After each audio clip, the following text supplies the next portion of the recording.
Never ako nagalit kay Lord. Ang tinanong ko lang sa kanya is, ano yung purpose mo dito, Lord? Kasi naniniwala ako na may plano ka and your plan is not to harm me. I think that's the beauty of having Jesus as our God, na hindi siya yung tipo na kailangan perfect ka pagdating mo sa akin. Hindi, actually, come as you are. Are you imperfect? Come here, I will perfect you with my love. And that's what I really loved about just getting to know God eh.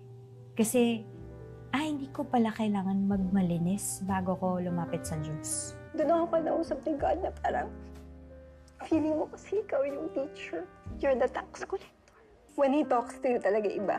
Doon yung pinakita sa akin na you got to this point because of your life choices that were not clean. It was very hard to take, very painful. Pero what's nice when God talks to you, it's painful, pero magaan.